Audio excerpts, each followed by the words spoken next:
bringing it back to the people from the front to the back. You ain't know, you ain't never gonna lack. For my Lord, for my Savior, I'ma keep it a stack, and that's facts.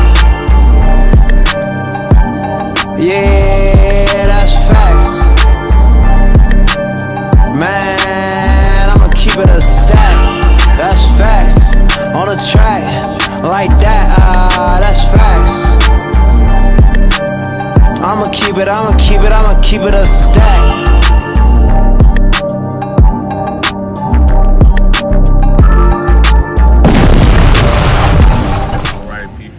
Welcome to the Godcast. I got Bryce G here with me. I'm your host, Michael Washington.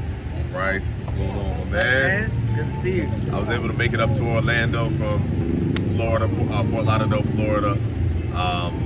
About a 3-hour trip, so I had to do this interview. It's been a long wait. Yeah. Been trying to get you, with the shows and stuff. It just was kind of hard to Yeah. It's definitely a process. So glad we're right here downtown in Orlando. Right downtown? Yep, downtown, Lake Eola.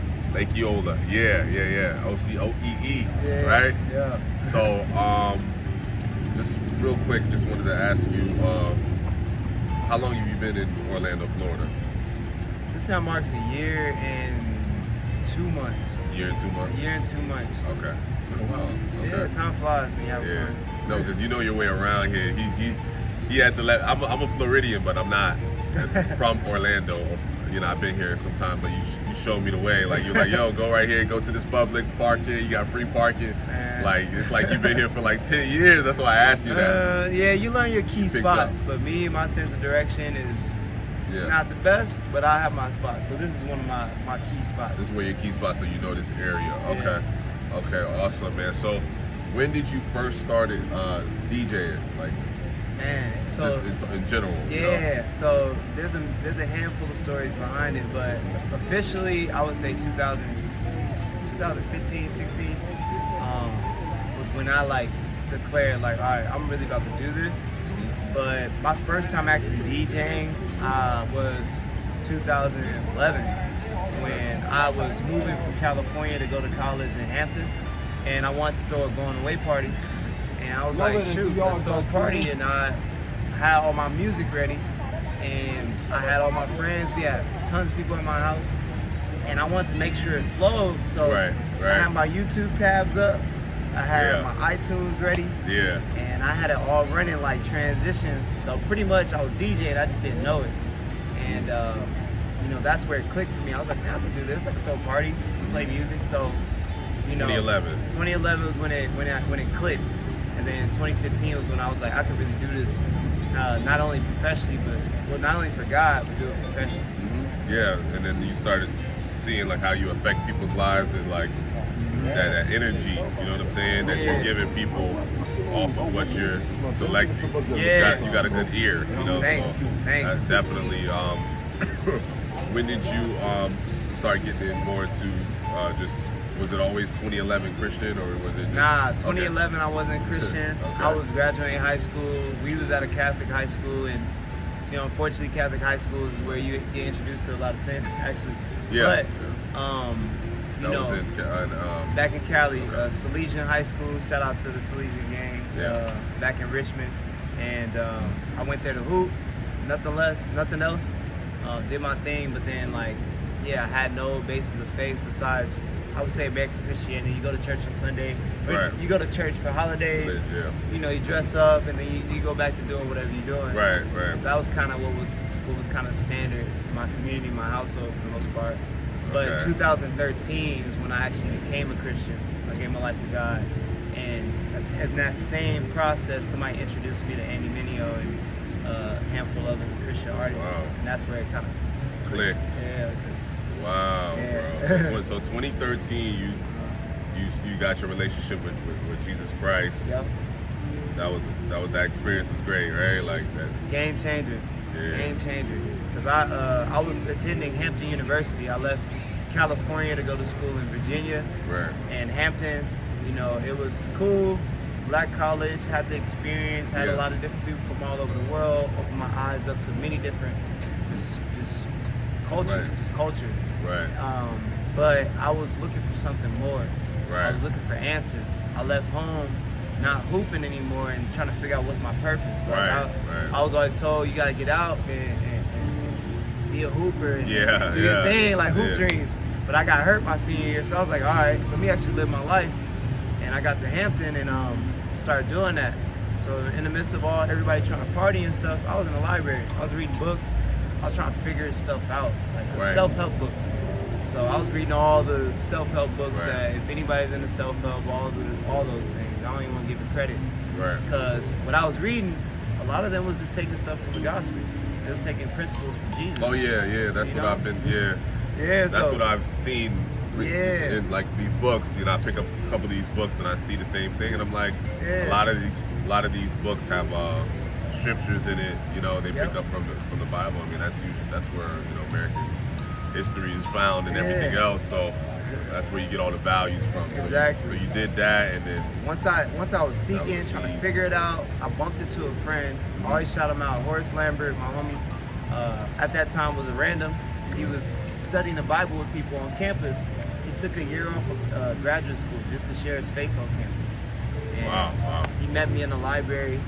Wow. He was actually studying with a friend I did music with at that time. I was producing before I was DJing. A little side note. But he was studying the Bible with him. So we're Right. chopping it up. He's standing there awkwardly. And I was just like, same person. I'm always networking, connecting with people. So I hit him up for business, Right. music, but he hit me up for a Bible study. And long story short, he introduced me to Jesus. And Okay, so that's how you. Yeah, Yeah, we was a sit- friend. yeah, we sat down, he opened the Bible. He asked me, has anybody ever studied the Bible with you personally? I was like, I've been to Bible studies, been to group events, been to church events. He was like, has anybody ever walked through the scriptures with you? I'm like, nah. I've never really just took my time to go through it, Right. ask questions, get my questions answered, and go from there. So he's like, let's do it. The Bible study was tailored towards me, showed me the scriptures, the gospel, asked me questions on context, made sure I understood where are they coming from in the scriptures, what they're really trying to portray. And I was able to discover my relationship with God through that time, through prayer, through the word. So it was up since then, 2013 Okay. to now. Okay. So from 2013 to 2022. So wow, man. Yeah. It's been more than almost a decade. So Yeah. with that being said, when did you meet Caleb? Did you meet Caleb before you moved to Orlando, or was it after when you got here? How did that work out? How did that Yeah, through social media? How was it? The Caleb connection was cool because so going into 2020, obviously the pandemic hit, and I was DJing. I was full force trying to help artists do shows, Right. help them build their platform. Right. I was learning through scripture. My conviction was let me be the armor bearer to Jonathan.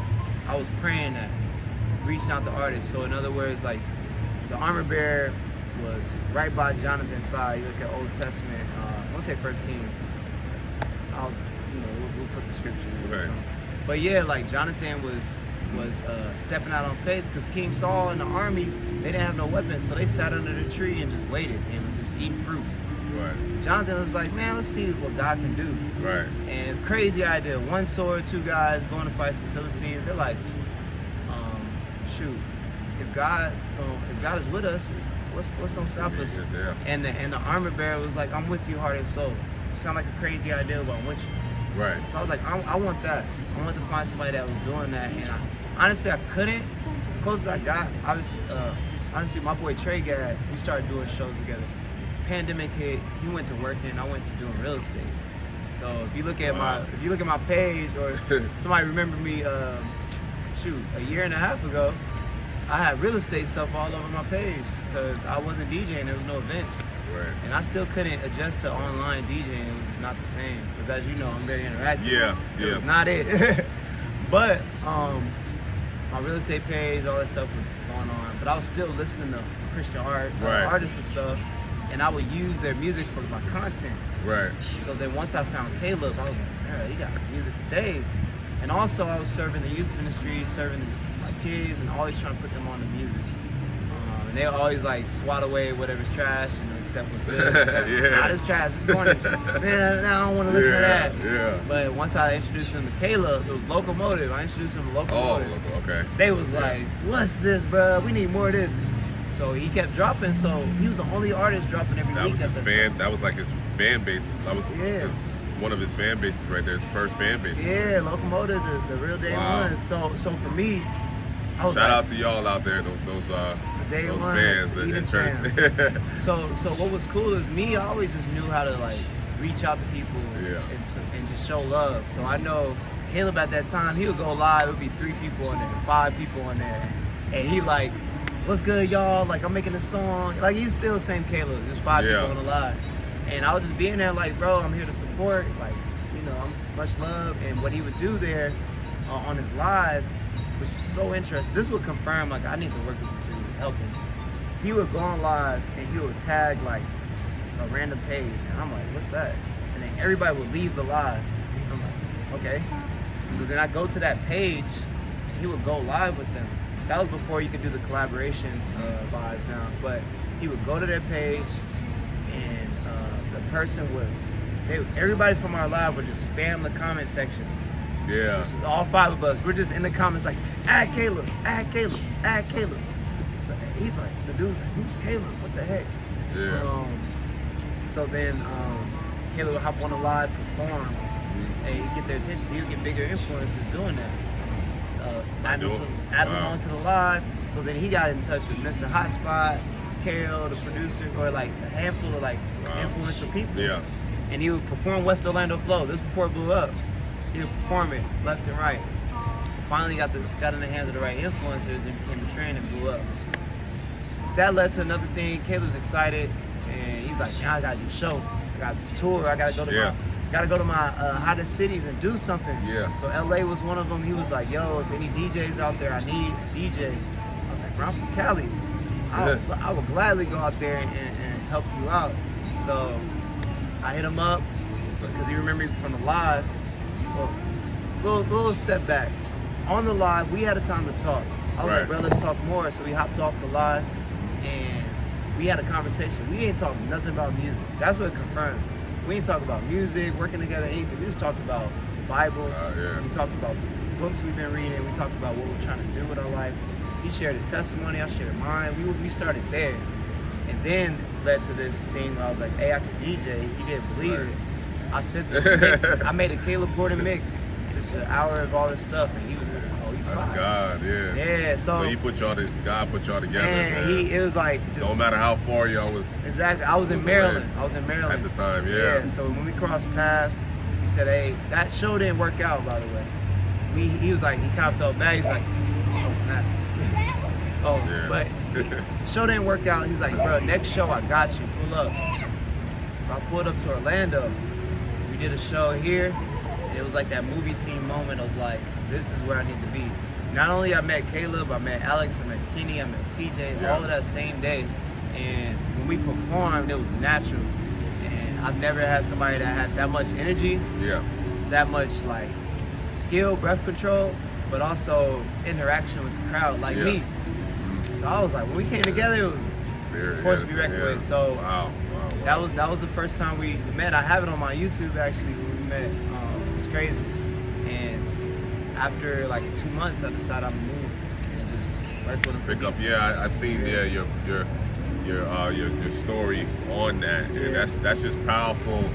Talk about the whole scene with I would say Florida, but more so right now with Central Florida. You got you know, as a DJ. Hello. Got 5.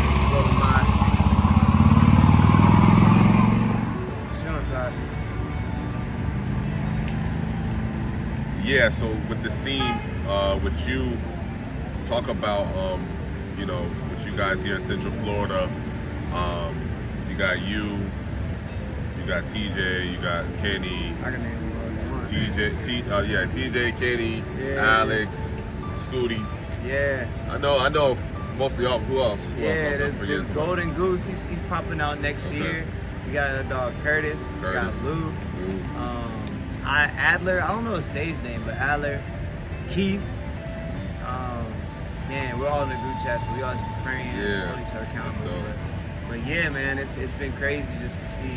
But you just want to talk about the crew. Talk about the crew, because I mean, like, when I first started, like, listening to Christian hip-hop, like, all the dudes that, wasn't on purpose, but, like, it was Caleb, and then it was, like, it was Alex, and then it was TJ, then it was Scooty, then it was even Kenny, like Kenny's got some fire tracks and that, like, you know what I'm saying? I'm like, because you put me onto it, but it's not that you're biased. Like, this is the music, the hottest Christian, like, you know what I'm saying? As far as here, you guys are like the Atlanta. We're taking over, man. Like the Atlanta. We're taking over. God is doing something in this region, this area right here, man.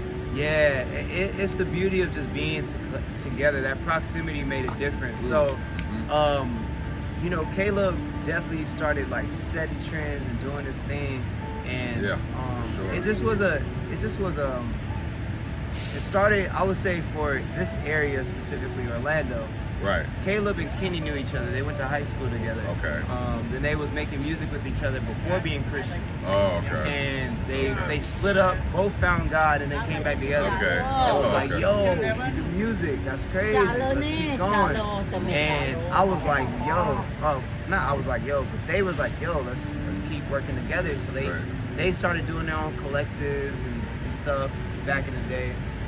He'll probably talk more about that, but then Alex came along from just a studio session. Wow. Caleb cooked with Alex. Also, he introduced him to Kenny, so it started there. Wow. TJ came into the picture. He was in Melbourne raised, Palm Bay, Melbourne, raised native, all that. But he got connected to Nix up in Maryland. Nix connected TJ and Caleb, and that's when they made Mission. Oh, I love Mission. So when they made that song, and I'm, like I said, they could talk about it, but it's cool hearing the stories, but like, Caleb was like, man, TJ quick with it. Like, he was ready to like make the song. He made it in the day pretty much, or it was really quick turnover. So he was like, man, we gotta stay in touch. And they chopped it up, kind of same thing, just good vibes. So you have that for everybody got their own style too. I see. Yeah. So that was the good. thing. Just friends, people making music, connections. Then I came into the picture. Oh yeah. Amp Nova, Andrew Paul was a shooter, videographer, and you got to clarify. Andrew's from Canada. Right. Ayo Millie's from Canada. Oh, Ayo Millie's down here too. Yeah. Well, he's in Canada. He's trying to come out here. But I thought he lived here. Yeah, I know, right? He wants to. Okay. We're praying on that. But he was cool with TJ. So then Ayo Millie comes down with Andrew. Andrew decides to move out here just to shoot everybody, because he kind of saw like a lot of cool people. So was he at the concert, the last concert? I don't think he was at the last one. He was out of town on the last one. We missed him. Did he shoot Alex? He did shoot Alex that video? He hasn't shot anything for Alex yet. Okay. But most of, I would say like 20 to 30, I would say 20 plus music videos for Caleb. From Andrew. Amp Nova.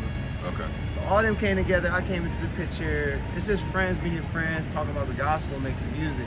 The big thing that was a great success this year, and this is why it's like, man, they all moving and shaking. I didn't even know they were together.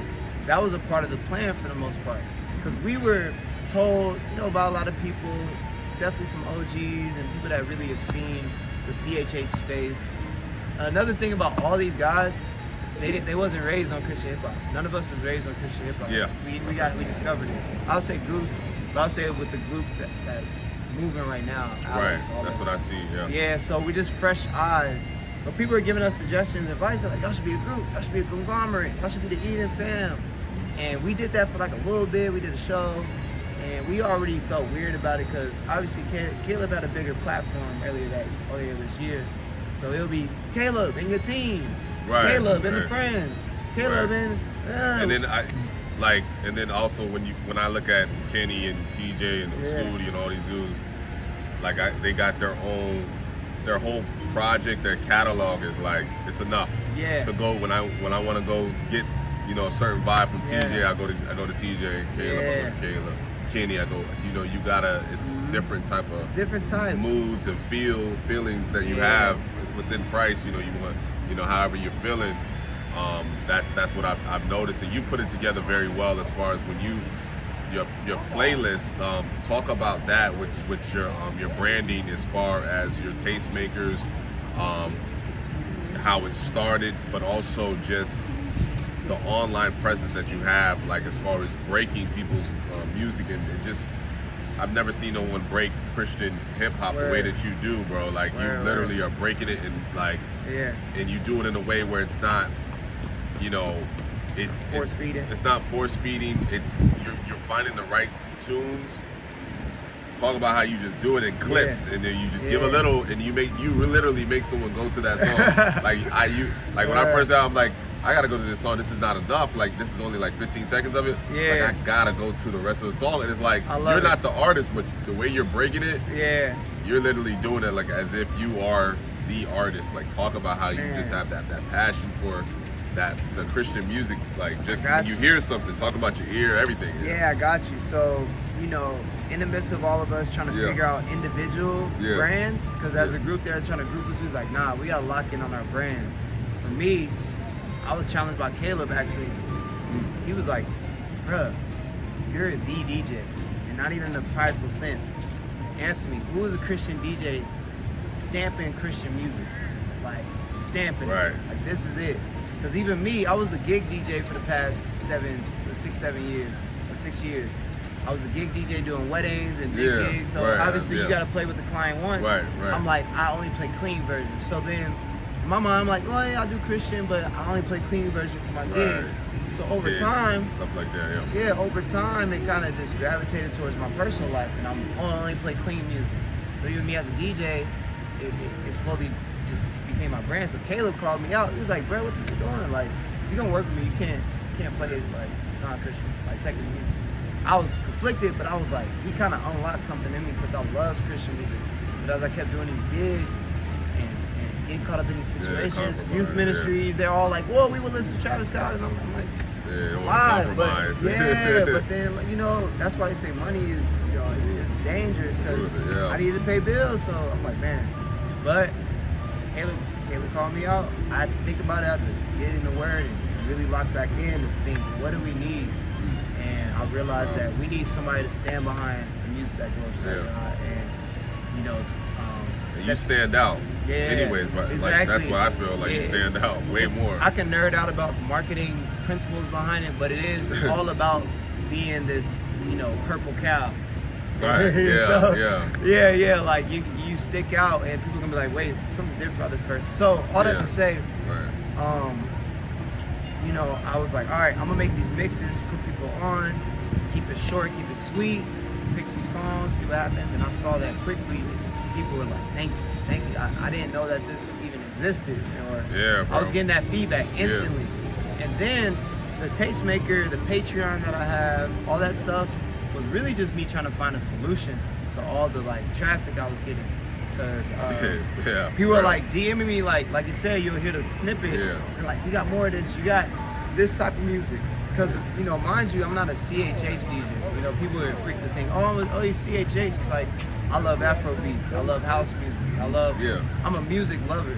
So when I found music, Christian music in all genres, I was like, great, let's put them onto this. That's the biggest thing. Put them on the reggaeton. Let's put them onto this. Yeah, that's like, the biggest thing that you do. Yeah, show them that it's all nations. We're in a diverse kingdom.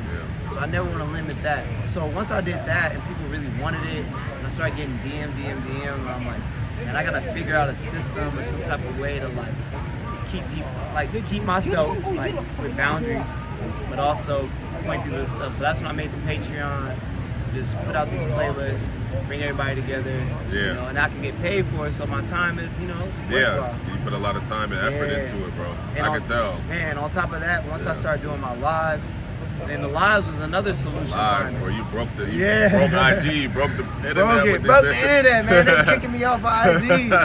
Because another solution. All the artists in our group will get DMs from artists and marketing advice. Don't DM other artists to listen to your music. They're going to find your music if they have time, but they're focused on their music. Side note. But they would get so annoyed by it because everybody just DMing them for music. They're like, bruh, I was like, send them to me. Like, I need music, I need artists, like, just send them to me. Yeah. So I would just go live and they would send them to my page, and that's when it really was perfect for like just push people my way. I started helping these artists.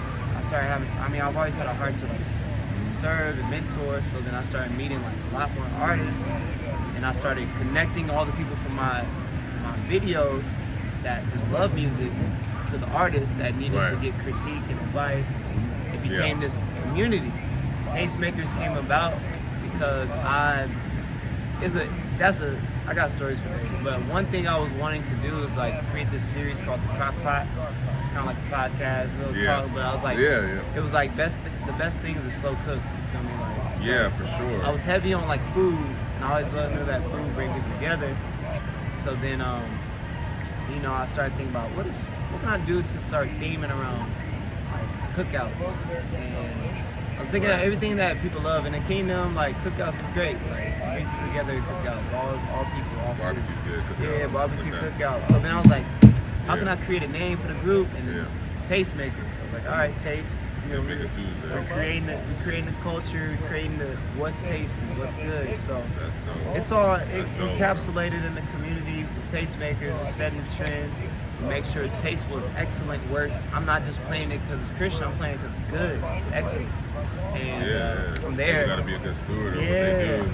People that's really about it, really in their word, really living it out, and trying to be excellent. So it all kind of came together just in a beautiful way. And 1 second, I know you. I have to show this real quick. Let's get it out here. You know what I'm saying? This came about. You feel me? Apron. It makes sense. And the apron, just to tell you a bit, I picked that because it was like it symbolizes servitude, it symbolizes hospitality. It's not just me chefing up and cooking up. That's what people say. Cooking it. Yeah. Like it works. Taste. Yeah. So when I do the cookouts or when I do these events, I rock the apron. And I just really want to create this world where it's just people coming together, good music, good vibes, good God. We good. You throw them shades on, you got that whole thing. I already know it's game time. You know what I'm saying? I already know it's game time. So like, man, but then also even though you're Christian music DJ, Christian hip hop, you do Afro beats, R&B, but then now I see like with your platform, as far as with your speaking devotionals, your prayer. I've even prayed for you. I mean, you've even prayed with me. I prayed for you as well. Thanks, man. But just talk about your ministry, because like you're doing like you draw people in. I'm sure of you just being a DJ. But then now, like I said, they're following your page. God is calling you something higher. Where I see now where you're speaking the word. You're telling people, hey, like this is what I've been through, or you know what I'm saying. You're helping people. More so because music is great, but then also they see who you are. A lot of times the artists and DJs don't do that, but you're taking it a step higher. Got to. Yeah. So for me, like I said a little bit earlier, when I was working with the youth ministries and teens, I was always trying to put them on the Christian music. And that wasn't the only thing I was doing with them. I was studying the Bible with them, helping them find their faith. I would go to high schools, do Bible discussions during lunch. I would buy pizza, bring it, and pray with kids. When even push the scriptures, I'm just like, you need prayer? That I'll meet at those like McDonald's, middle school, high school, you have those like after school hangout spots. I'll pull up there and just pray with kids, and to the point that they just call me a Jesus man. Like that, like it was fire. And all my teens that I've worked with, they all in college now. They all about 22, 23, 24. So it's crazy because as I started doing the lives, meeting artists, working with Caleb and all of them, where they're around that age, 22, 23. You're 29. About to be 30. So you're like the kind of I'm the undercover big brother because everybody think I'm young. Especially because I'm new to like the industry. And, like they give me like the young blood pep talk. They're like, hey, yo, man, keep working, man. I'm like, bro, I'm older than you. Like, young fella. I'm like, it's hilarious. It's Holy Spirit, water, keep you young. Smile, laughing. So I come in with a non-threatening approach. I never want to be threatening. I'm here to help. And because of how big things have grown recently, I've been able to just meet a lot of different artists, a lot of different backgrounds. And I'm a man of patterns, and I noticed that, you know, a lot of these artists don't have discipleship. And I say a lot. I'm not just saying that in a general sense. Like there's a I would say majority. There's a majority of artists that are dealing with church hurt, trauma, dealing with, you know, just their own personal struggles. They don't have any support. Because it's an interesting space to be an artist. Your schedule's different. Your career's different than a lot of, churches where they're kind of built on corporate. You know, they're not working on themselves first. Yeah. They're out. Yeah, so these artists are out traveling, doing all this stuff. They don't have nobody with them except for their other artist friends. Right.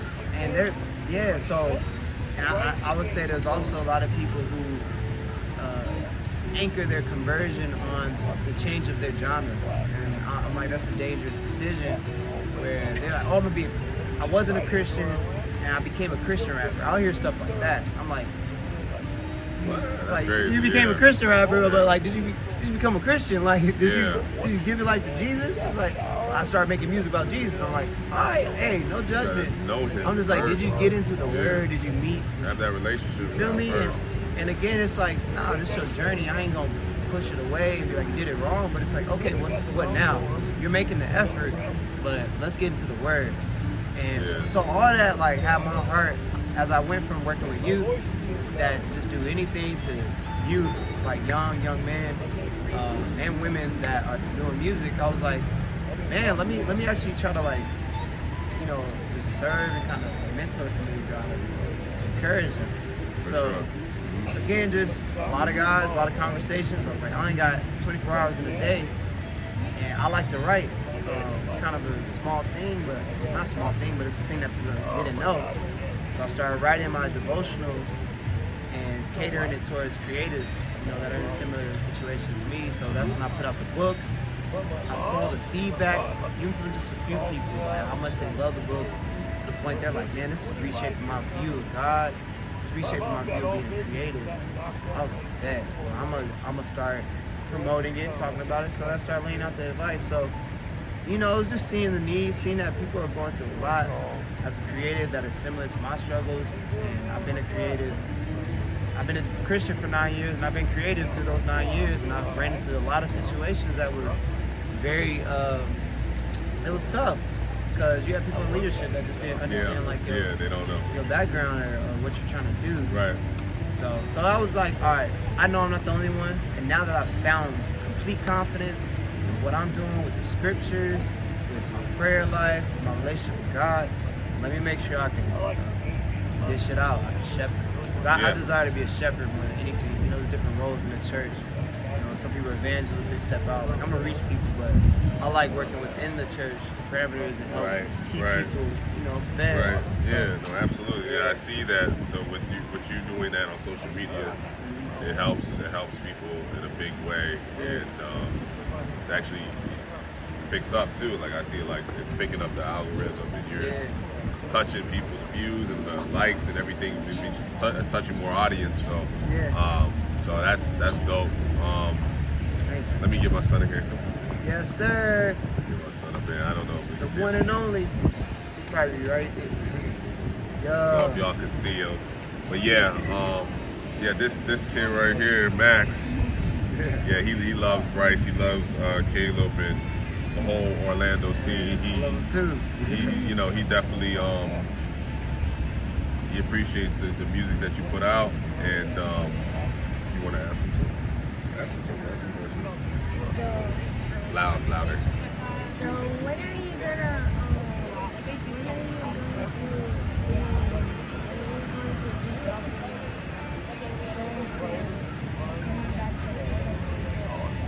Coming back your way for a concert for sure next year. I don't have a set month, but we want to hit up all the schools in Florida, and we want to hit up we want to take over Florida. Oh yeah. We want to occupy Florida. Please.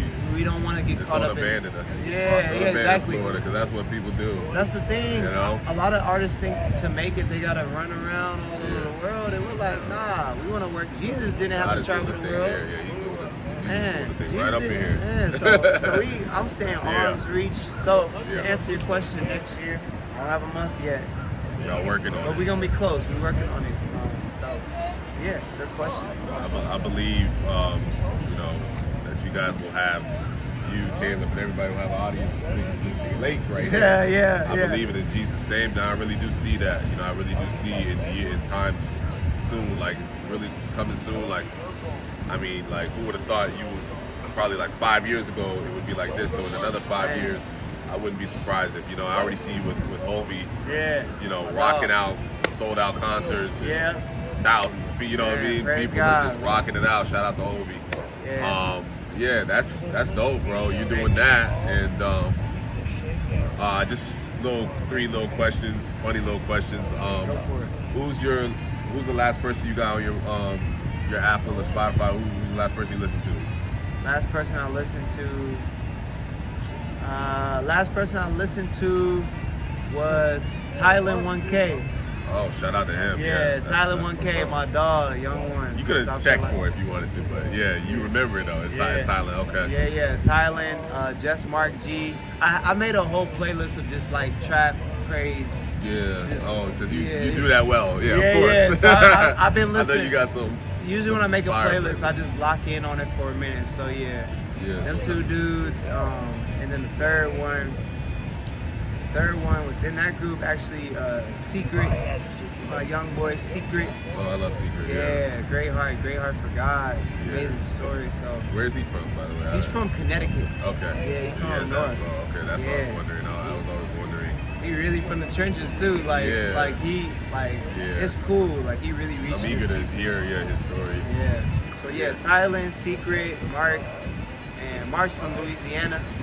He got that Louisiana flow. Yeah, I like Mark too. I know that. He put me on all these guys. Yeah, that's fire. Yeah. Yep. Okay. So that's what I've been on, my trap praise right now. Okay. And the second is you got this new single out, Facts. Yeah, Facts. Which I love. It's got that Bay Area flow. Yeah. You're not from San Francisco. You're from where? I'm from Vallejo, California. From Vallejo, California. Speak on like the process of Facts. Like what made you? I know your fiance told you to do it, that you should rap. She was confirming something that you already felt in your heart. She was confirming it. God gave you? She was confirming it. I always loved rapping. It was a sense of bonding. That's usually how it is. Someone tells you something that you already. Yeah, I always loved rapping. I learned from my brother how to freestyle. We used to just drive in a car and look at anything that we saw and rap. One of those. Or if you remember the TV channel where it showed like the upcoming shows. The guy, the guy. We would make songs out of that. So like I was training before I was even training, you know. So I would do that with my brother, and then I saw it as a sense of bonding with my friends. So we would freestyle, and then with my youth ministry, I made it a requirement. I don't care if you don't rap or you do rap. If you get in my car, you gotta freestyle. Oh, wow. So it was a sense of bonding. I loved it. Yeah. And then even just being around these guys, Caleb and all them, they freestyle. They can freestyle for days. So they realized it. When TJ and Caleb were like, bro, what the heck? You can rap? And then I ain't gonna call nobody out, but when I learned that some of even the biggest artists don't know how to freestyle and spit, like just off top of the head, I was like, dang, all right. I just didn't know how the process worked to create a song. Actually, I know how to make beats. I didn't know how to record vocals. Yeah. Every time I tried, I never liked it. You know, that's the first battle. It's like you don't like how your voice sounds. So all that led up to this past year, just being around all these artists, seeing how they make music, thinking about it, trying it, and then when I started dating my girl Imani. Shout out. Love you, girl. Yeah. We here, we made it. We on the Godcast. Let's go. Sir. But I was. We made a trip up to Lynchburg for a Hovey show. That's a whole other story. But on the way up there, I was just like, I was spitting my game through the song. I was freestyling, just talking to her. She was like, wait a minute. I appreciate everything that you're saying, but you can rap. Yeah, for sure. I was just encouraging her, through a beat with a very similar beat like Facts, because where I'm from, Vallejo, there's a certain sound. So I would just use all this. She's like, I've never heard stuff like this. It's not like Florida or regular Southern Christian hip hop. So she kind of was just like, yeah, that's the difference in it. yeah. Yeah. So then she finally was like, Yeah. she hit me with the, I like all these artists and I know their songs. I want to sing your songs. I'm tired of singing their songs. And you know the heart of a man, you're like, yeah, I don't want any singing other dudes' songs either. Yeah, I know it's my homie, but Yeah, okay. I don't want my girl singing their lyrics. You used her for sure. Yeah. So I was like, she literally told me that same night. I stayed the night at Scooty Wop's spot. Yeah. And Scooty got the open studio. He like, come on in, man. He's like, I'm about to go to sleep, but I got it all set up. You can record it. Scooty's literally asleep. He's like on the side. I got my mic and I just started locking in because he showed me how to punch in. I never knew how punching in worked. Where pretty much you're freestyling, but you have time to think. So you say a line, you hear the song like words are overlapping. It's because you say a line, you go a few steps back, and then you say another line. Yeah. And you just kind of like architect the whole verse. Yeah. I loved it. I was like, I'm freestyling, but I'm also kind of writing, but I'm not writing, you know? Once I figured that out, he showed me that. I was like, oh, is that easy? I just, stream of consciousness, just went for it. Yeah, for sure. And ended with facts, felt good about it. Just showed it to my girl the next day like a gift, like, made the song, what's up? Okay.